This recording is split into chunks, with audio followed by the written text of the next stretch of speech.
بسم اللہ الرحمن الرحیم۔ السلام علیکم ورحمۃ اللہ وبرکاتہ۔ سیرت عثمان غنی رضی اللہ تعالی عنہ، ایپیسوڈ 4۔ بحر بیڑے کی فتح کے بعد مسلمان بحیرہ روما پر چھا گئے، دنیا کی ایک زبردست بحری طاقت بن گئے۔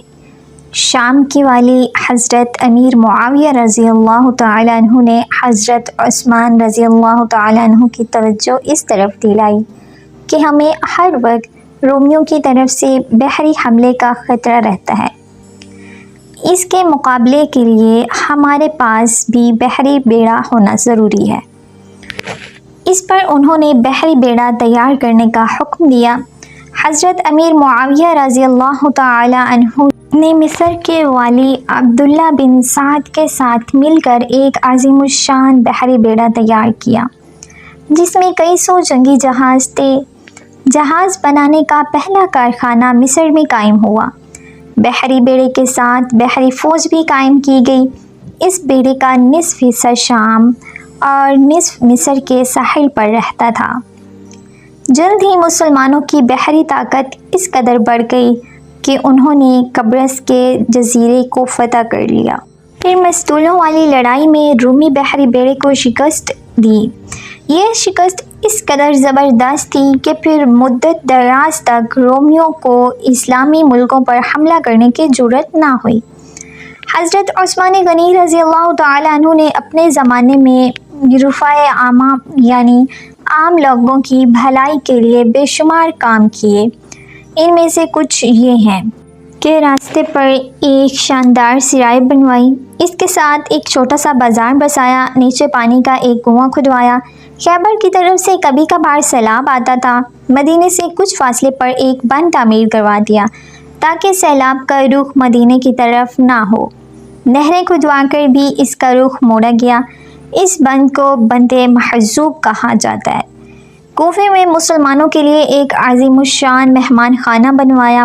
پورے ملک میں اونٹوں اور گھوڑوں کی پرورش کا بہت اچھا انتظام کیا۔ ان کے لیے جگہ جگہ چراگاہیں بنوائیں، ان کے قریب چشمے بنوائے۔ بعض چراگاہیں اتنی بڑی تھیں کہ ان میں کئی ہزار اونٹ اور گھوڑے پرورش پاتے تھے۔ ان چراگاہوں کی نگرانی کرنے والوں کے لیے ان کے ساتھ مکان بنوائے۔ مدینے کی طرف آنے والے تمام راستوں کو اچھے طریقے سے بنوایا تاکہ مسافروں کو کوئی تکلیف نہ ہو۔ ان پر جگہ جگہ چوکیاں اور سرائیں بنوائیں، چشموں کے پانی کا انتظام کیا، سڑکیں بنوائیں، ندی اور نالوں دریاؤں پر پل بنوائے، مختلف شہروں میں مساجد تعمیر کروائیں۔ آپ رضی اللہ تعالی عنہ کے زمانے میں مدینے میں ایک بڑا بیت المال تھا۔ اس کے علاوہ ہر صوبے میں ایک بیت المال ہوتا تھا کہ گویا سرکاری خزانے تھے۔ ان سے حقداروں کو حق دیا جاتا تھا، محتاجوں کی مدد کی جاتی تھی۔ بے شمار نئے علاقے فتح ہونے کی وجہ سے ملک کی آمدنی بہت بڑھ گئی تھی، چنانچہ جن لوگوں کو بیت المال سے وظیفے ملتے تھے ان میں سے 100 درہم کا اضافہ کر دیا گیا۔ رمضان میں امہات المؤمنین یعنی امت کی ماؤں کو 2 درہم روزانہ، جبکہ دوسرے لوگوں کو 1 درہم بیت المال سے دیا جاتا۔ اس کے علاوہ انہیں کھانا بھی دیا جاتا۔ مقدمات کا فیصلہ کرنے کے لیے جگہ جگہ قاضی مقرر تھے۔ قاضی عالم لوگوں کو مقرر کیا جاتا تھا، انہیں معمول تنخواہیں دی جاتی۔ قاضی حاکم کے ماتحت نہیں ہوتے تھے، اس طرح وہ ہر مقدمے کا فیصلہ قرآن اور حدیث کے مطابق کرتے تھے۔ ان پر کسی قسم کا کوئی دباؤ نہیں ہوتا تھا۔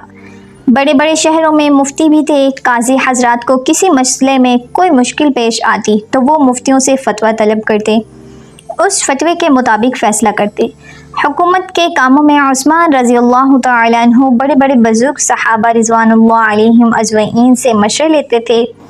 آپ رضی اللہ تعالی عنہ ساری زندگی اپنے مال سے دین کی خدمت کرتے رہے۔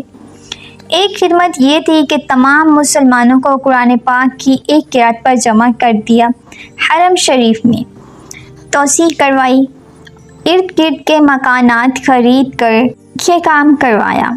آپ رضی اللہ تعالی عنہ نے خانہ کعبہ پر پہلی بار نہایت قیمتی غلاف چڑھایا۔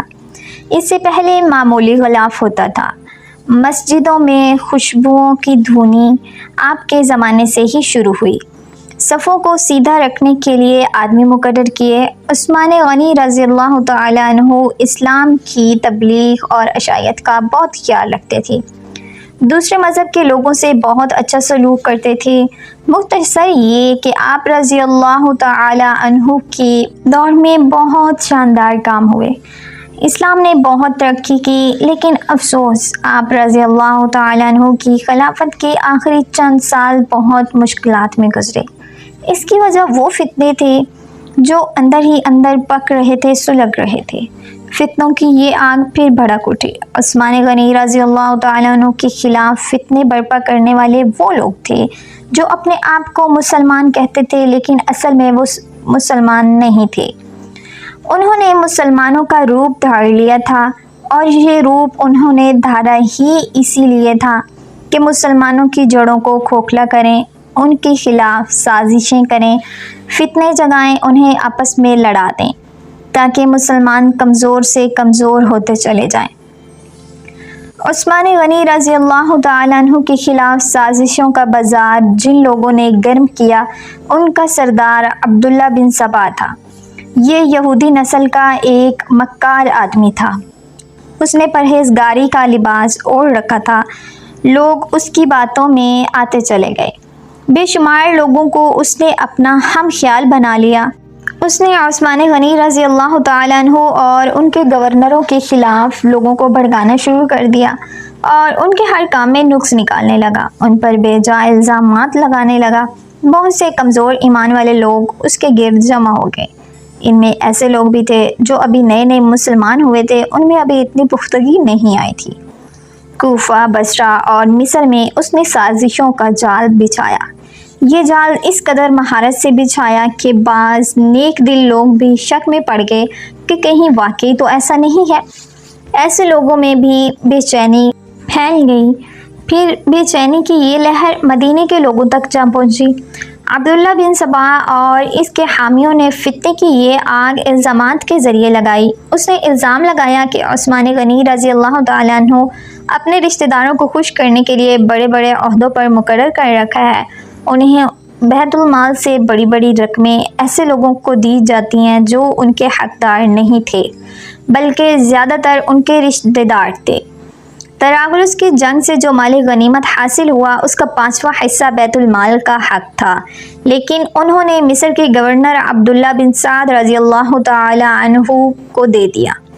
جب عثمان غنی رضی اللہ تعالی عنہ تک یہ باتیں پہنچیں تو انہوں نے پھر مجمع میں ان الزامات کے یہ جواب دیے: میں نے ان لوگوں کو خوش کرنے کے لیے نہیں، بلکہ لائق، بہادر اور بھروسے کے قابل ہیں یہ سمجھ کر ان کو ان عہدوں پر فائز کیا ہے۔ میں اپنے خاندان والوں سے واقعی محبت کرتا ہوں، لیکن ان کی خاطر ظالم نہیں بن سکتا۔ میں صرف ان کے وہی حق ادا کرتا ہوں جو واجب ہیں۔ ان کو دل کھول کر دیتا ہوں تو بیت المال سے نہیں، اپنے ذاتی مال میں سے دیتا ہوں۔ مسلمانوں کا مال نہ اپنے لیے حلال سمجھتا ہوں اور نہ کسی دوسرے کے لیے۔ طرابلس کی لڑائی میں عبداللہ بن سعد رضی اللہ تعالیٰ عنہ اسلامی فوج کے سپہ سالار تھے۔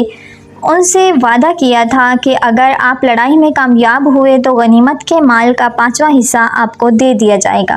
فتح کے بعد میں نے اپنے وعدے کے مطابق انہیں یہ حصہ دیا، لیکن جب دوسرے مسلمانوں نے اس بات کو پسند نہیں کیا تو میں نے ان سے یہ حصہ لے کر بیت المال میں جمع کرا دیا۔ اس میں اعتراض والی بات کون سی رہ گئی؟ اس کے علاوہ ان پر ایک چراگاہ کے بارے میں بھی الزام تھا۔ یہ چراگاہ مدینے کے قریب بنائی گئی تھی۔ حضرت عثمان غنی رضی اللہ تعالیٰ عنہ نے اس کو حکومت کی ملکیت قرار دیا، عام لوگوں کو اس سے فائدہ اٹھانے سے روک دیا۔ اس الزام کے جواب میں انہوں نے یہ کہا کہ اس چراگاہ کو مجھ سے پہلے ہی سرکاری بنا دیا گیا تھا تاکہ سرکاری گھوڑے اور اونٹ وغیرہ وہاں پر چر سکیں۔ میں نے اس میں عام لوگوں کے مویشی چرانے سے نہیں روکا۔ میرے پاس تو صرف 2 اونٹ تھے جو میں نے حج کے لیے چھوڑ رکھے ہیں۔ خلافت سے پہلے میں سب سے زیادہ اونٹوں اور بکریوں کا مالک تھا۔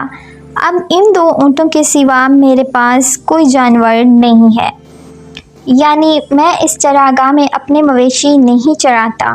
ان کے علاوہ عثمان غنی رضی اللہ تعالیٰ عنہ پر اور بھی ایسے الزامات لگائے گئے جن کی سرے سے کوئی حقیقت ہی نہیں تھی، بعض باتوں کا بتنگڑ بنا دیا گیا تھا۔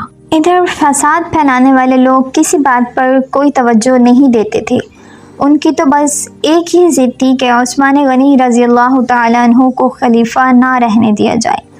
جب یہ لوگ دوسروں کو کھلا مکھلا بغاوت پر ابھارنے لگے تو عثمان غنی رضی اللہ تعالیٰ عنہ نے صوبوں کے تمام گورنروں کو مدینے میں طلب کر کے ان سے مشورہ کیا کہ اس شورش کو کیسے رفع کیا جائے۔ بعض نے رائے دی کہ فساد پھیلانے والوں کو سخت سزائیں دی جائیں، لیکن عثمان غنی رضی اللہ تعالیٰ عنہ بہت نرم مزاج تھے، ایسا کرنا پسند نہ کیا۔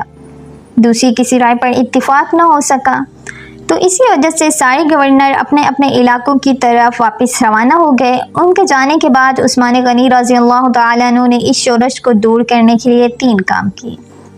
ایک یہ کہ کوفے کا گورنر سعید بن عاص رضی اللہ تعالیٰ عنہ کی جگہ فزوق صحابی ابو موسیٰ اشعری کو مقرر فرمایا، کیونکہ کوفے کے باغی سعید بن عاص رضی اللہ تعالیٰ عنہ کے دشمن بن چکے تھے، اور انہوں نے یہ مطالبہ کیا تھا کہ ابو موسیٰ اشعری کو کوفے کا گورنر بنایا جائے۔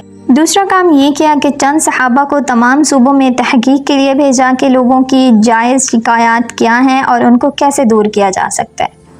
تیسرا یہ کہ ملک بھر میں اعلان کرا دیا کہ جس کسی کو مجھ سے یا میرے کسی حاکم سے کوئی شکایت ہو وہ حج کے موقع پر پیش کرے، میں یہ شکایت دور کر دوں گا اور ظالم سے مظلوم کا حق دلاؤں گا۔ جس وقت عثمان غنی رضی اللہ تعالیٰ عنہ حالات کو سدھارنے کی یہ کوششیں فرما رہے تھے، عین اسی وقت دوسری طرف مصر، کوفہ اور بصرہ کے سازشی لوگوں نے آپس میں خطوط لکھ کر خفیہ طریقے سے طے کیا کہ اچانک مدینہ پہنچ کر عثمان رضی اللہ تعالیٰ عنہ سے تلوار کے زور پر اپنے مطالبات منوائے جائیں گے۔ سازشوں کا یہ سلسلہ اب جاری ہے، آگے کا تفصیلی واقعہ ایپیسوڈ 5 میں بتایا جائے گا۔ تب تک کے لیے جزاک اللہ خیرا کثیرا، خوش رہیے، تو ہمیں یاد رکھیے، فی امان اللہ۔